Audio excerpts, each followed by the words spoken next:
year, we've been trying, I think, effectively to figure out what it means to walk in His steps, to follow Jesus. The text we're going to look at tonight is one, namely because I'm not going to get a chance to get to it within the schedule of the Sunday morning lessons that have already been scheduled. But it's one of my favorite texts in all the Bible. Probably because of the way the story unfolds. Probably because I've known of several individuals who have taken a similar journey as the person that we're going to look at and his particular walk with Jesus. I want to preface it by setting up a scenario. Have you ever had a situation develop between you and someone that you care about, and something happens that you don't have another opportunity to say or do something with that person? They move away, they pass away, and you long for another opportunity, something else that you could say, something else you could do. I think one of the dreads, or one of the things that bugged me more than anything after Dad's death, was the number of times, knowing of his love for children and just caring, compassionate way he was around people, how much I would have loved for him to have had a chance to meet both Dean and Courtney. Maybe Courtney more than Dean, but you can tell Dean I said that. But especially Nora. Because there are those moments in your life that you want to experience with someone, and it's even more traumatic.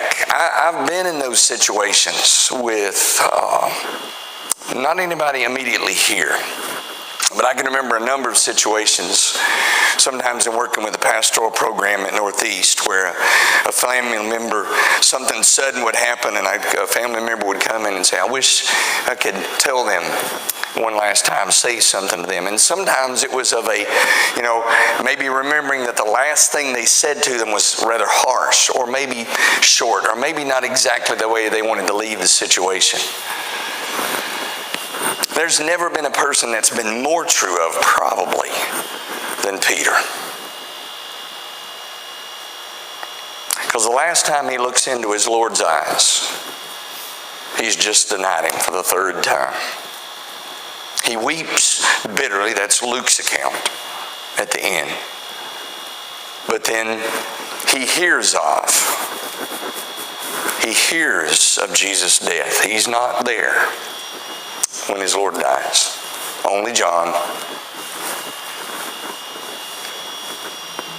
And when you think of walking with Jesus again, what must that be like?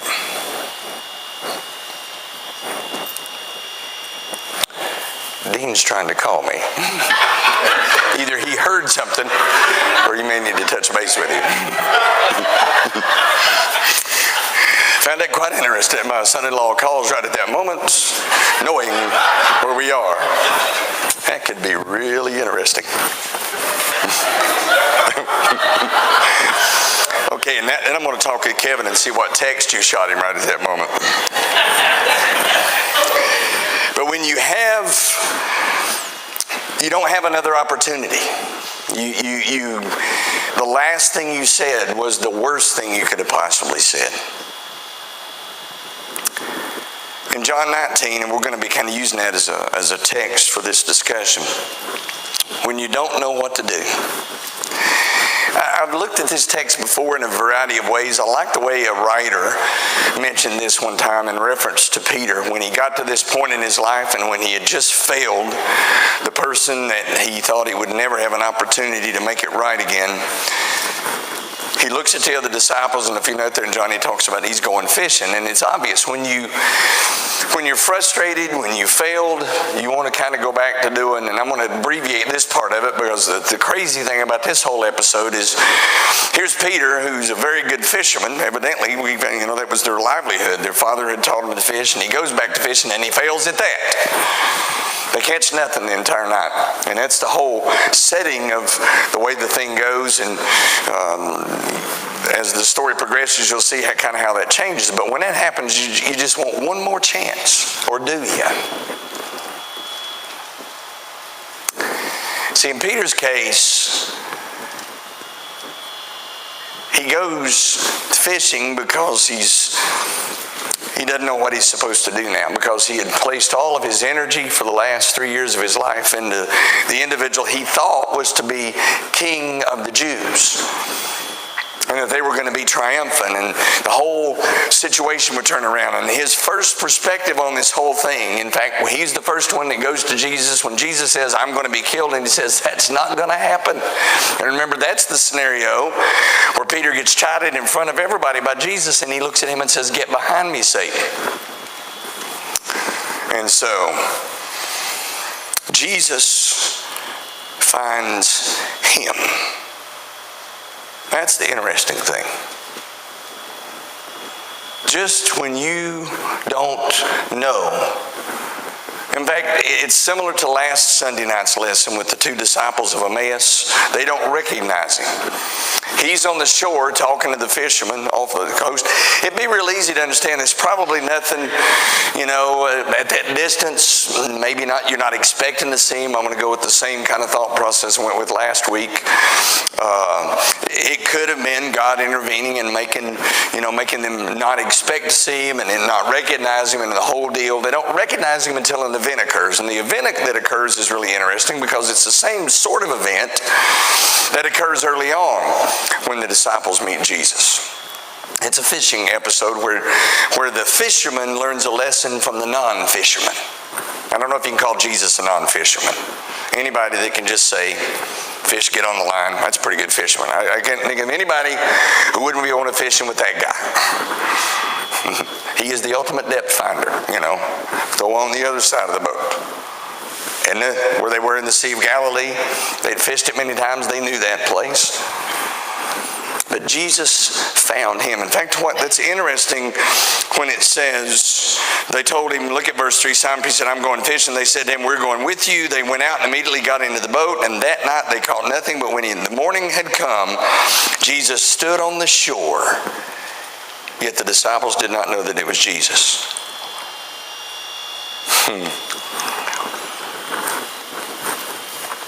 It's not unusual about Jesus. I mentioned something similar to that in reference to the two disciples last week. Jesus can find us no matter where we are. Let that sink in for a minute. He knows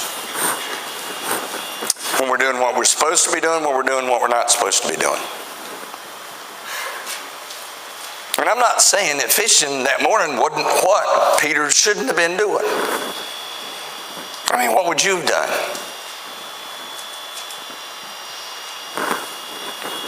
Everything you had believed for 3 years had just changed, at least for that moment in time.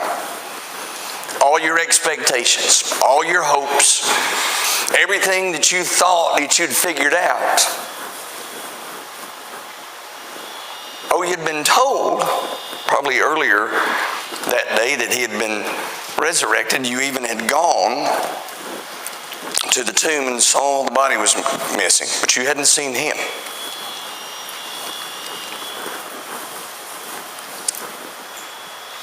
And then the next thing that Jesus does, I don't know, I may be, because sometimes when I'm looking at it and trying to read a text and look at it in a fresh way, I've seen something this time in this text I've never seen before. It's similar to what Jesus does with the two disciples, but it's a signature move that, again, it's not the Lord's Supper. I know that. I know that Jesus tells them in the upper room that he won't do that again until he has been new with him in his kingdom. I'm still kind of on a little journey on what all that means. I think it does mean in a full realization in heaven. But he asked them something. Now there's a twofold purpose for this, because if you'll notice the very next, he said, children, have you any food? They said no. He said to them, cast the net on the right side of the boat and you'll find some. So they cast it. Now we're not able to draw it in because of the multitude of fish. Therefore that disciple whom Jesus loved said to Peter. It's interesting, John refers to himself in the third person. He does that sometime in his book. He does it here. John turns to Peter and says, it's the Lord. Now when Simon Peter heard that it was the Lord, Well, let me just ask you, what would you be thinking at that moment? Why is he here? You got to know that your last thought is the last time you saw him, before his death. And you'd just done the very thing not once, not twice, but 3 times that he said you would do, and you told him with a swear, I'll die before I do that. But he didn't. Not unusual to have removed most of their garments while they're fishing. It was a standard practice, and so he throws on his outer garment. Some scholars have tried to make that into some sort of a shame thing. I don't know if he wanted to clothe himself, and he jumps in the water, swims ashore. He put on his outer garment, for he had removed it, plunged into the sea. But the other disciple came in the little boat, for they were not far from land, about 200 cubits. Now they hadn't caught a fish all night long. And they dragged the net with the fish. Then as soon as they had come into land, they saw a fire of coals there, and fish laid on it, and bread.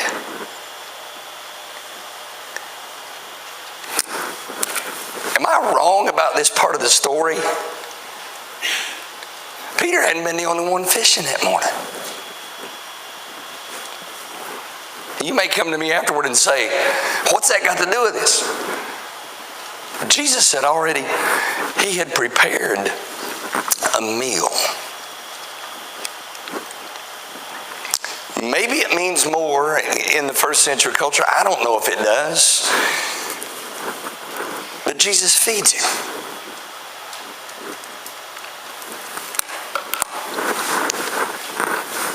I've looked at this text so many times, and you jump forward to what he does later in the conversation. We're going to look at that a little bit. It's not a lot because we've looked at that text many times.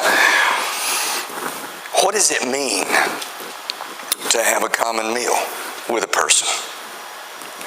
In the first century, it meant absolute agreement, acceptance.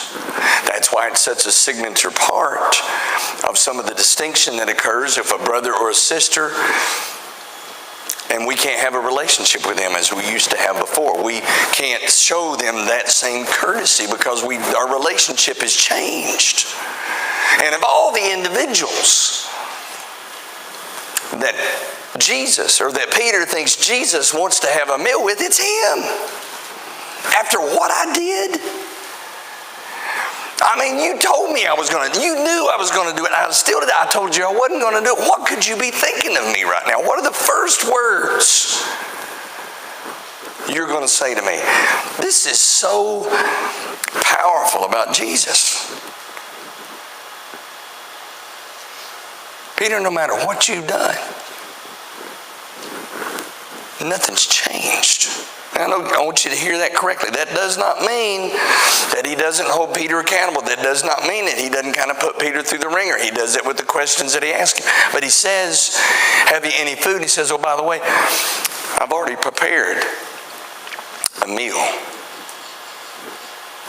Come eat. Let's talk about this. When Peter was wanting to be somewhere else, I've got to believe he wanted to be somewhere else. When, as the text goes, Simon Peter went up, dragging the net, land full of large fish, 153. Oh, there were so many that the net was not broken. Jesus said to them, come and eat breakfast. Yet none of the disciples dared ask him, who are you, knowing that it was the Lord? Jesus then came, took the bread, gave it to them, and likewise the fish. Interesting. Third time Jesus showed himself to the disciples since he was raised from the dead. I don't know. I'm still wrestling about this bread and fish thing. You know, they've seen him do this before. 12 baskets full. 4,000. 5,000. He's just resurrected from the dead. There's so much to do. There's so much to be said. And yet Jesus says, let's eat together.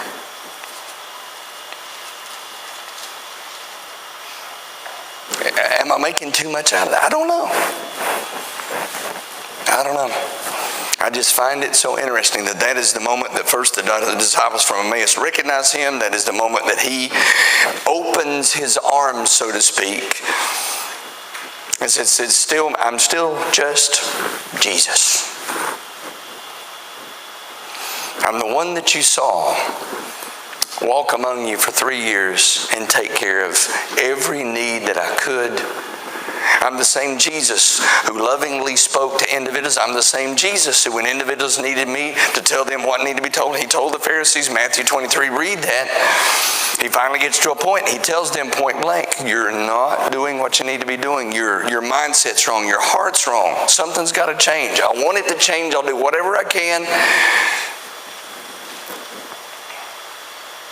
But of all the people in the world that needed Jesus to say, let's sit down together. Let's share in this meal.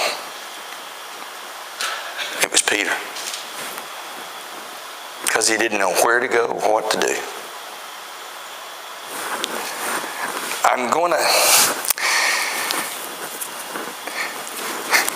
He friended him. This is the ultimate pre-Facebook moment. He comes to Jesus, or comes to Peter, and he starts, and here's the part, in my Bible, in the New King James, it says he restores Peter. Every scholar that's ever read this text says that's exactly what Jesus is doing. There's no accident. They ask him a question 3 times. I'm not going to go, I think sometimes we read too much into the fact that the first 2 requests are a different word in the original language than the third request. Maybe that means something. The first 2 requests in the original language are the word agapao, which means, do you love me without reserve? Are you willing to do whatever I need you to do? Well, it's obvious that when Peter responds, Peter's response is with a different word. He responds with phileo. I love you as a friend. And there was nothing strange about this encounter, except it seems that Jesus is trying to give Peter an opportunity to reverse what he had done. Have you ever wanted one of those moments? Have you ever begged for another moment to go back and to redo something you know that you messed up? I'd almost ask for a show of hands, but I'm afraid it'd probably be about all of us. This is that for Peter. And here's somebody, in fact, if your enemy is hungry, you feed him. Now, because I think Peter probably felt like an enemy.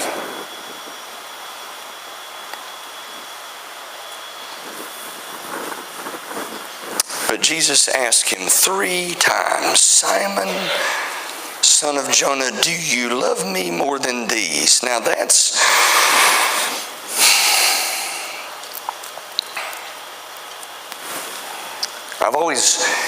I thought I knew what these was.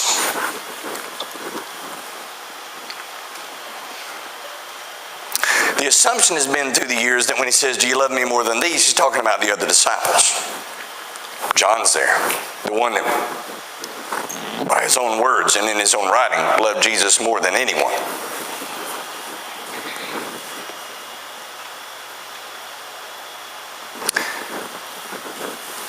I'm not sure.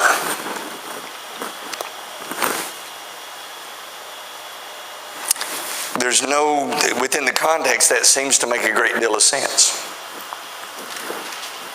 But when he asked him again, because he said to him, Lord, yes, Lord, you know that I love you. Again, in our English translation, same word, original translation, he's saying phileo. I love you as a friend, family. It's a strong love. It's a good love. But it's not the unreserved love. He said, "Him feed my lambs." Interesting. When you're talking to a future elder, as Peter would become, about taking care of individuals. He said to him again the second time, "Simon, son of Jonah, do you love me?" Leaves out the "more than these," because that is in the original text. It's just, "Do you love me? Do you agapao? Do you love me?" "Yes, Lord, you know that I love you." He said to him, "Tend my sheep." He said to him the third time, "Simon, son of Jonah, do you love me?" And the original UBS text shows that as being that Jesus finally says, "Phileo," the same word that Peter responds. Do we have to know those languages? No. Is that a segue of Jesus saying, "Okay, I understand for right now that's all you've got, and I'm willing to accept that"? That at that moment, Jesus uses the same response and request that Peter gives him. And at that moment, the like button, which Jesus was trying to get to be the love button, is pushed. You'd think, oh, this is an incredible moment. He got the opportunity. He's reestablished a relationship. They've had a fellowship, the ultimate fellowship meal with Jesus back from the upper room. When he said he wasn't going to do it, he ended up going totally against Jesus. And he said to him, "Lord, you know all things. You know that I love you." Jesus said to him, "Feed my sheep." Same, it's so obvious that Jesus is giving him in these three requests and in the three responses an opportunity to say, "I can't put into words how sorry I am for what I did." That's not what Peter says. In fact, probably not Peter's nature. Remember the Peter we all know and love through the Gospels, the individual who he's aggressive, he is assertive, and here he has blown it in a major league way, and he just doesn't know how to say "I'm sorry," but he's able to say to Jesus, "I love you."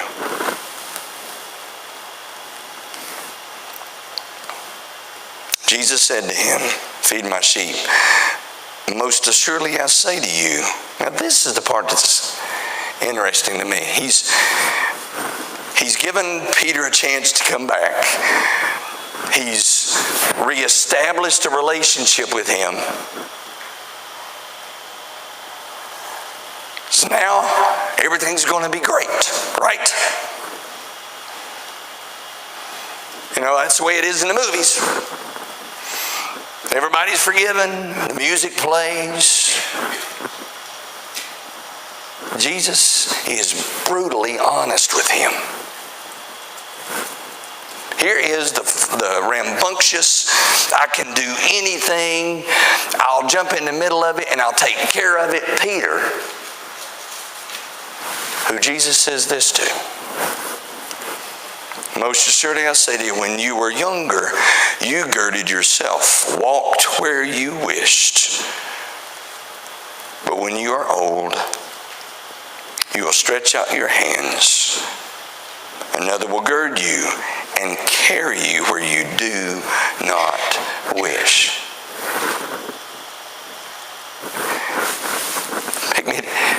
Am I being punished?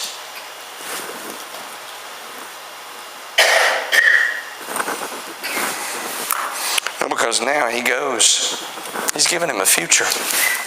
Oh, it wasn't the one he expected. You remember the future Peter expected? We're going into Jerusalem. We're taking over. We're going to be in power again. This is going to be the coolest thing in the world. If you walk with Jesus and you fall, know this: he's going to be the first one to reach down and pick you up. But in that same moment, he's going to be the very one that's going to be brutally honest with you. This is not going to be easy. Christianity is hard. Now he's talking, most likely, history proved that Peter had failing health. His life was taken, but he had a difficult time in his older age. And Jesus is telling him, we're good, but life is uncertain. And I think maybe in Jesus' own way, and I may be overthinking this, just like maybe I have this whole thought, this lesson. I don't want you to think that the future is going to be easy. And Peter tried to finagle that, tried to figure it out, because he looks over at John, because I'm going to skip something for a moment. If you look at verse 20, Peter turning around saw the disciple whom Jesus loved following, who also leaned on his breast at the supper, and said, Lord, who is the one who betrays you? Peter, seeing him, said to Jesus, but Lord, what about this man? Is he going to have it rough too? John loves you. Are you going to tell me? And I love that Jesus says, here's one of those moments, Peter, you don't have to know everything. Even after all this he's been through, if I will that he remain till I come, what is that to you? You follow me. In fact, he says that earlier, because he says, signifying by what death he would glorify God. And when he had spoken this, he said to him, follow me. Interesting. We know now from history, Peter died a martyr's death. John died of old age. As far as we know. Only one of the apostles not to die a brutal death. So what's that mean?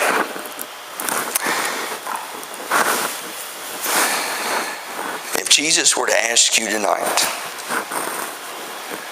do you love me? I don't want to say him, because I'm not worthy to ask for him.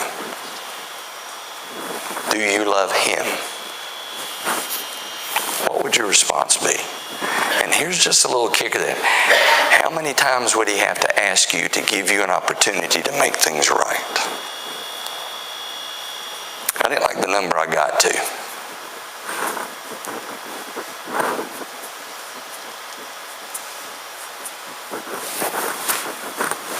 How many times would you have to hear him say, do you love me? And you, with more energy than you've ever said anything in your life, because you've got that opportunity, oh Lord, you know I love you.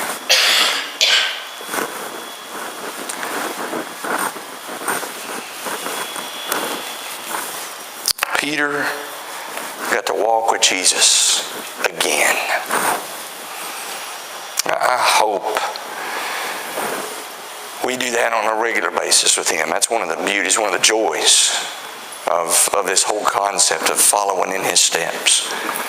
So tonight, will you follow him no matter what? Will you follow him when it seems good? Will you follow him when it seems tough? Will you follow him regardless of the circumstances? Peter thought he would, and then finally got it. When you read Peter's letters, and I wanted to get to those, but time's not going to allow that. When you look at his letters as he writes with the confidence and a zeal that we knew was always there, but it was a zeal so focused on God that nothing could change. When the guy stands up the first day of the church and says, without fear, let all the house of Israel know this same Jesus whom you crucified. Get that? You. And Peter said, I didn't do it. He'd gotten past that. I denied him, but he said, you crucified him. He is Lord in Christ. Is he Lord in Christ of your life tonight? Is there something we can do to enhance that? Is there some struggle that the brothers and sisters here can be aware of and help with in any way? If we can assist, would you come as we stand and sing?